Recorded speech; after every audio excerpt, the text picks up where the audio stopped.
నేను తింటాను, త్రాగుతాను, బిందాస్, ఉన్నదొక్కటే జీవితం, ఉన్నదొక్కటే జిందగీ, నచ్చినట్లుగా బ్రతుకుదామని మరికొందరు ఉన్నారు. ఇన్ని రకాల మనుషులు ఆ ట్రైన్లో ప్రయాణం చేస్తున్నారు. బిడ్డ కొడుకు కిందకెళ్ళి ఆడుకుంటున్నాడు. ఆకలితో ఉన్న డ్యూటీ చేసే నిజాయితీ గల ఆఫీసర్స్ ఉన్నారు అక్కడ. సెల్ఫీస్ అంటే స్వార్థంతో నింపబడిన మనుషులు కూడా ఉన్నారు. స్వార్థం, కక్షతో నింపబడిన మనుషులు కూడా ఉన్నారు. హార్ట్ బ్రేకింగ్ మనుషులన్న మాటలను బట్టి బాధపడి, అప్పుల సమస్యల వల్ల బాధపడే మనుషులు కూడా అక్కడ మనకు కనబడతారు. ఎడిక్ట్, వ్యసనాలతో, చెడు వ్యసనాలతో, సిగరెట్, సినిమా, సీరియల్స్, చెడు వ్యసనాలతో నింపబడిన మనుషులు కూడా ఆ ట్రైన్లో ప్రయాణం చేస్తున్నారు. ట్రైన్ కదిలింది. అంత సమయంలోనే ఇదిగో వాడ వస్తుంది కనుక బ్రిడ్జి ఓపెన్ చేయి, వాడ వెళుతుంది అని చెప్పేసి కాల్ వచ్చింది.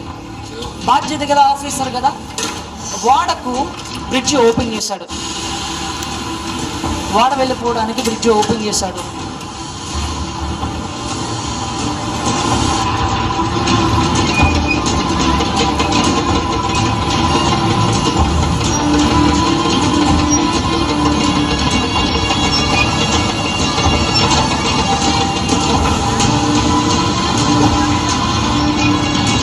బ్రిడ్జి ఓపెన్ చేసి ఇంకా మరొక డ్యూటీ, తన పనిలో తాను ఉండడానికి వెళ్ళిపోయాడండి. తన పనిలో తాను మునిగిపోయాడు. కొడుకును ఒకవైపు చూసుకుంటున్నాడు, తన డ్యూటీని మరొక వైపు చూసుకుంటున్నాడు. ఈ సమయంలో వాడొచ్చింది, వెళ్ళిపోతుంది. పనిలో పడిపోయాడు తండ్రి.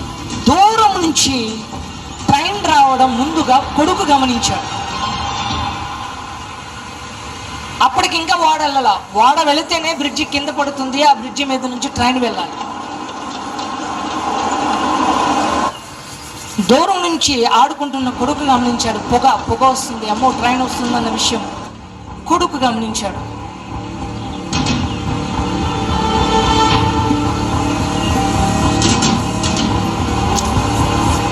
పిలుస్తున్నాడు నాన్నను, నాన్న ట్రైన్ వస్తుంది అని చెప్పి పిలుస్తున్నాడు. నాన్నేమో డ్యూటీలో పడిపోయాడు. యువతల వాడ వెళ్తుంది, ట్రైన్ ఏమో వచ్చేస్తుంది. ఆ బ్రిడ్జి కింద పడకుండా, కింద వేయకుండా ఒకవేళ ట్రైన్ వచ్చేసింది అని అంటే ట్రైన్లో ఉన్న వాళ్ళందరూ చచ్చిపోతారు. తండ్రి చూడడం లేదని ఆ ప్రజలందరినీ కాపాడుకోవడానికి ఆ కొడుకు ఏం చేశాడు అని అంటే బ్రిడ్జిని మూయడానికి అందులో దిగాడండి. బ్రిడ్జిని మూయడానికి అందులో దిగాడు. ట్రైన్లో ఉన్న వారికి ఇదేం తెలీదు, మేము ప్రయాణిస్తున్నాం ఇదే తెలుసు ట్రైన్లో ఉన్నవారికి. అప్పుడు తండ్రి కూడా చూస్తాడు, ట్రైన్ వస్తుంది. ఒకవైపు కొడుకుని చూశాడు, కొడుకు ప్రయత్నిస్తున్నాడు ఆ ట్రైన్లో ఉన్న ప్రజలను కాపాడడానికి. లేడు, ఎక్కడికి వెళ్ళాడంటే కాపాడడానికి వెళ్ళాడు. దిగాడు, పడిపోయి చిక్కుకుపోతాడు.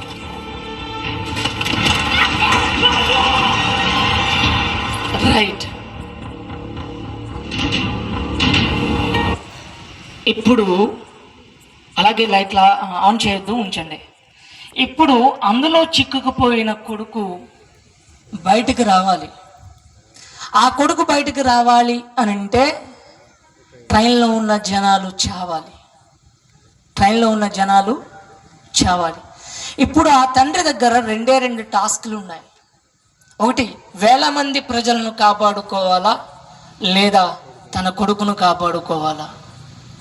ఏం చేయాలి? కొడుకు ప్రయత్నం ఏంటి? ట్రైన్లో ఉన్న ప్రజలను కాపాడుకోవాలనే. కొడుకు ఆలోచనను గమనించాడు తండ్రి. నా కొడుకే వారిని కాపాడే ప్రయత్నం చేస్తున్నాడు, చావుకి తెగించి. నా కొడుకు చనిపోయినా పర్వాలేదు, వారిని కాపాడుకోవాలని తండ్రి ఏం చేశాడో చూడండి.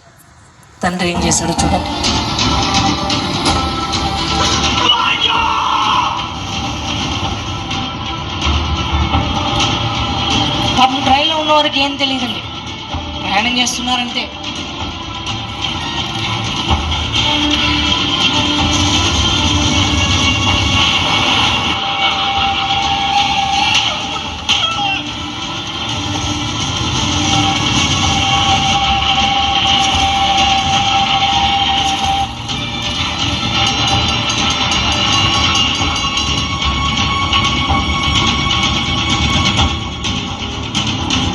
కొడుకును చంపుకోవడానికి నిర్ణయించుకున్నాడు.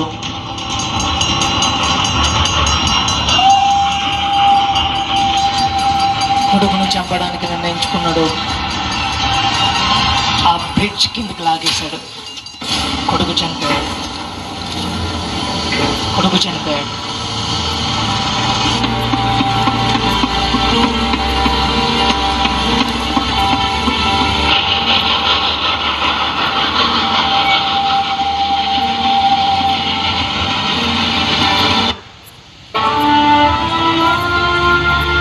ట్రైన్లో ఉన్నవాళ్ళు సేఫ్.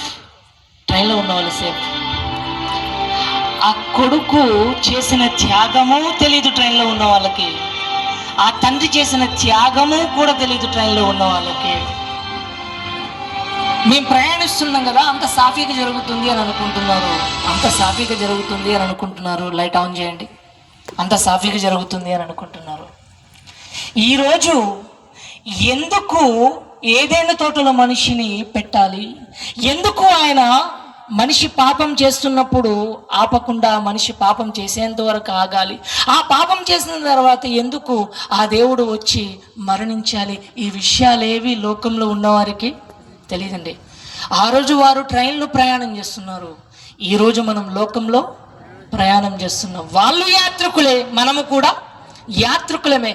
వారికి తెలియదు ఏం జరిగిందో, మనకు కూడా ఏం జరిగిందో మనకు కూడా తెలీదు. తెలుసుకొని చెబితే మతం అంటున్నారు. తెలుసుకొని చెబితే ఇదిగో ఈ దేవుడు మాకు దేవుడు కాడు అని అంటున్నాడు. తెలుసుకొని చెబితే ఆ దేవునికి ఒక వర్గాన్ని అంటగట్టి మా దరిదాపుల్లోనికి రావడానికి వీలు లేదు అంటున్నారు. ఏంటి? ప్రేమకు మతం లేదండి. ప్రేమకు కులం లేదండి. ప్రేమకు జాతి భేదం లేదండి. ప్రేమకు ప్రాంతీయ భేదం లేదండి. ఏ ఊరిలో ఉన్నా, ఏ గ్రామంలో ఉన్నా ప్రేమే. ఆ ప్రేమ నిన్ను ప్రేమిస్తూనే ఉంటుంది. ఆ ప్రేమ పేరే దేవుడు. ఆ ప్రేమ నిన్ను రక్షించుకోవాలని భూమి మీదకు వచ్చింది. పరిశుద్ధత లేకుండా నా దగ్గరకు రాకూడదు అని పరిశుద్ధత అంటే, ఆ పరిశుద్ధత నీకు అందించడానికి ఆ ప్రేమ భూమి మీదకు వచ్చింది. నీతి న్యాయం, నువ్వు చేసిన తప్పుకు శిక్ష భరించాలి అని అంటుంటే, ఇదిగో వారి పక్షాన నేను ఆ శిక్షను భరిస్తానని చెప్పి ప్రేమ మానవ రూపిగా భూమి మీదకి వచ్చి నీ కొరకు నా కొరకు శిక్ష భరించింది అంటున్నాడు. నేను నిన్ను ఎంతో ప్రేమిస్తున్నాను. ఇంకొక మాట చెప్పమంటారా? దేవుడు సమస్త జీవరాశులను సృష్టించాడు, కానీ దేవుడే మనిషి కొరకు పుట్టాడండి. అన్నింటిని పుట్టించాడు, కానీ అన్నింటి కొరకు దేవుడు పుట్టలేదు. మనిషి కొరకు మాత్రమే దేవుడు భూమి మీదకు వచ్చాడు, పుట్టాడు, ప్రాణం పెట్టాడు, సమాధి చేయబడ్డాడు, తిరిగి లేచి అంటున్నాడు, నువ్వంటే నాకు ఎంతో ఇష్టం. నీ కొరకు నలగగొట్టబడడానికైనా, నీ కొరకు హింసింపబడడానికైనా, నీ కొరకు గాయం అందడానికైనా, నీ కొరకు ఏం చేయడానికైనా నేను సిద్ధం. ఆ రోజు ఆజ్ఞాన్ని కంచె వేశాను, దాటావు. నువ్వు దాటబట్టే నా ప్రాణం పెట్టవలసిన అవసరత వచ్చింది. ఇదిగో ఈరోజు ప్రేమ అనే కంచెను మరలా వేస్తున్నాను. ఈ ప్రేమ అనే కంచెను దాటుతావా? మరి దాటేస్తావా? ఆ రోజు ఆజ్ఞను దాటావు, ఆజ్ఞ అనే కంచెను దాటావు, పాపాన్ని మరణాన్ని జీతంగా తెచ్చుకున్నావు. దానికి మూల్యమే యేసుక్రీస్తు మరణం, సమాధి, పునరుత్థానం.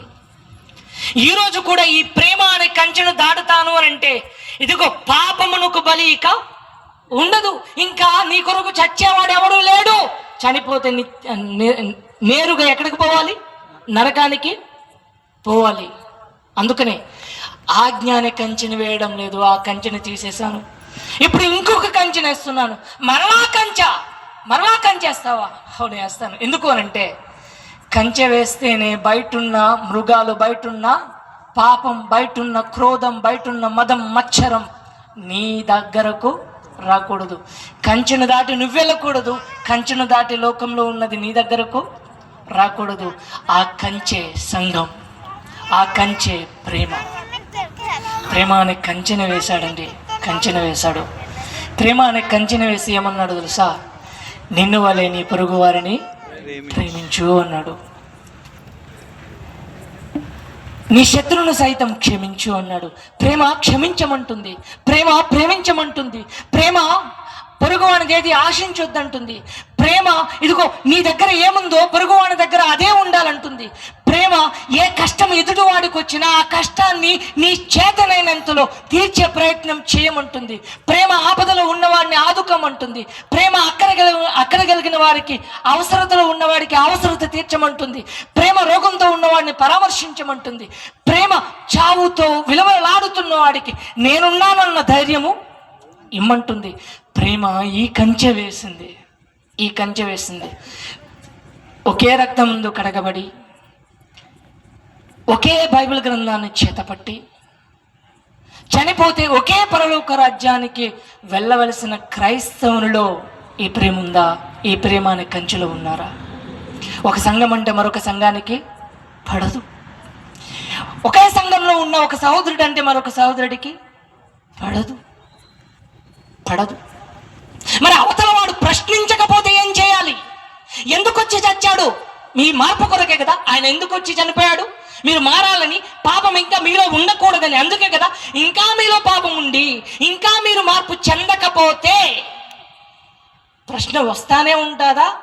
రాదా? వస్తుంది. నువ్వు మారనంత వరకు ప్రశ్న వస్తానే ఉంటుంది. ఎప్పుడైతే మార్పు చెంది నువ్వు సమాధానకరంగా మారతావో ప్రశ్నలు ఆగిపోవడం ప్రారంభిస్తాయి. అందుకనండి ఐక్యత మనలో ఉండాలి, ప్రేమ మనలో ఉండాలి. చచ్చిపోతే అంత పోయేది ఒక చోటుగా, లేదా నీకు ఈ సంఘానికి ఒక పరలోక రాజ్యం ఉంది, ఈ సంఘానికి మరొక పరలోక రాజ్యం ఉందని చెప్పి సపరేట్ పరలోక రాజ్యాలు ఏమైనా ఉన్నాయి మనకు? ఉన్నది ఒకటే రక్తం, ఉన్నది ఒకటే బైబిల్, ఉన్నది ఒకటే దేవుడు, పోవాల్సింది కూడా ఒకటే స్థలం. ఎందుకండి స్వార్థాలు? ఎందుకండి విభేదాలు? ఎందుకండి అక్కస్సులు? ఎందుకండి అక్కరలేని కోపతాపాలు? బ్రతుకున్నంత వరకు ప్రేమ అనే కంచెలోనే ఉందాం. ఒకరినొకరు ప్రేమించుకుందాం, ఒకరినొకరు ఆదరించుకుందాం. ఆ ప్రేమకు గుర్తుగా సమాధానకరంగా ప్రశ్నించే ప్రతి ఒక్కరి ముంగిట మార్పు చెందిన మన బ్రతుకులను చూపించే ప్రయత్నం చేద్దాం. ఇది కదా కోరుకుంటుంది, ఇది కదా దేవుడు అడుగుతుంది. వాక్యం వినేవాడు కాదండి దేవునికి కావాల్సింది. వాక్యం చెప్పేవాడు కూడా దేవునికి అక్కరలేదండి. ఎవరు కావాలో తెలుసా? ఆయన చెప్పిన వాక్య ప్రకారం బ్రతికేవాడే ఆయనకు కావాలి. వాక్య ప్రకారం జీవించేవాడు ఆయనకు కావాలి. అప్పుడే ఆయన కరుణిస్తాడు, దీవిస్తాడు. ఎన్నిసార్లు మీరు దేవుని దగ్గరకు వచ్చి, దేవా నేను కష్టాల్లో ఉన్నాను, బాధలో ఉన్నాను, ఇబ్బందుల్లో ఉన్నాను, నా కష్టాలను తీర్చని మీరు మొర్ర పెడుతున్నా మీ మొర ఎందుకు వినలేకపోతున్నారు అని అంటే, మీకు మేలు కలుగుకుండుటకు మీ పాపాలే కారణం. మేలు చేయడానికి వస్తున్నాడు. మీ ప్రార్థన దేవుడు వింటున్నాడు. వినడానికి ఆయన చెవుల మందము కాలేదట. ఎందుకు ప్రార్థన చేయమని, నన్ను అడగమని చెప్పింది ఎవరు?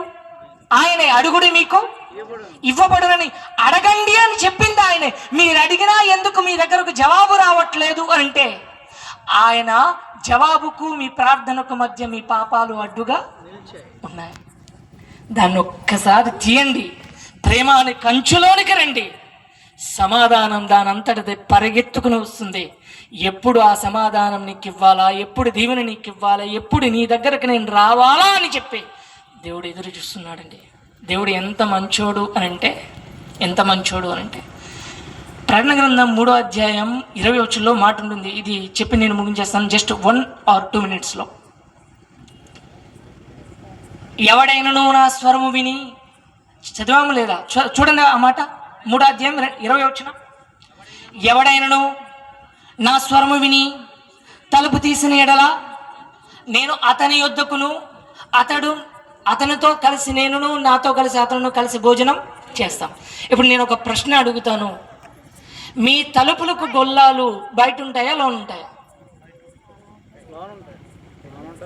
చెప్పారనుకోండి సమాధానం, శీఘ్రమేవ ముగింపు ప్రాప్తిరస్తు. సమాధానం చెప్పలేదనుకోండి, మరలా శీఘ్రమేవ ప్రారంభ ప్రాప్తిరస్తే. ఏం చేస్తారు? సమాధానం చెప్పండి. మీ తలుపులకు గొల్లాలు బయట ఉంటాయా, లోన ఉంటాయా? లోన ఉంటాయి, బయట ఉంటాయి.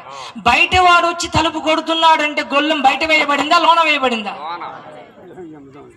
క్రైస్తవుడుకు దేవుడు తన చేతికి గొల్లం ఇచ్చాడు. నేను లోనకి రావాలన్నా నీ పర్మిషన్ లేకుండా నేను నీ దగ్గరకు రాను అన్నాడు. అంత స్వాతంత్రం ఇచ్చాడండి, అంతగా ఫ్రీడమ్ ఇచ్చాడండి. తలుపుకి నీ దగ్గరకు వస్తా. ఆయన వచ్చాడు అని అంటే నువ్వు అడిగింది వస్తుంది. ఆయన వచ్చాడంటే నీ ఇంటికి దీవెన వస్తుంది, ఆశీర్వాదం వస్తుంది. మరి ఆయన రావాలి అంటే, పరిశుద్ధత రావాలి అంటే నీ ఇల్లు కూడా ఏమై ఉండాలి? పరిశుద్ధమైనదై ఉండాలి. ఆయన నీ ఒంట్లోకి రావాలి అంటే నీ ఒళ్ళు కూడా ఏమై ఉండాలి? పరిశుద్ధమైనదై ఉండాలి. అందుకనే క్రైస్తవ్యం పరిశుద్ధమైనది. క్రైస్తవ్యంలో దేవుడు ఉండాలి అంటే, ఆ క్రైస్తవ సంఘాలలో దేవుడు ఉండాలి అంటే ఆ సంఘం పరిశుద్ధమైనదై ఉండాలి. ఆ సంఘంలో ఉన్న క్రైస్తవులు పరిశుద్ధమైన వారే ఉండాలి. ఆ సంఘానికి వస్తున్న కుటుంబాలు కూడా పరిశుద్ధులై ఉండాలి. అప్పుడే ఆ పరిశుద్ధుడైన దేవుడు నీ ఇంట్లోనికి, నీ సంఘంలోనికి, నీ ఒంటిలోనికి వస్తాడు. అవకాశం ఇస్తారా? రావడానికి ఎప్పుడో సిద్ధంగా ఉన్నాడు. అవకాశం ఇవ్వండిరా, వస్తానంటున్నాడు. దేవునికి ఒక్కసారి, ఆ ప్రేమకు ఒక్కసారి అవకాశం ఇవ్వండి, మీ లైఫ్ మారిపోద్ది. అలా మీ జీవితాలు బాగుపడాలని, బాగుండాలని పిల్లలందరూ కష్టపడి ఈ మాటలు వినిపించారు. అర్థమైందని భావిస్తున్నాను. అర్థమైతే శీఘ్రమేవ సుఖజీవన ప్రాప్తిరస్తు కలిమియండి. సమస్త మహిమ ఘనత ప్రభావములు దేవునికి కలుగునుగాక. ప్రార్థన చేసుకుందాం.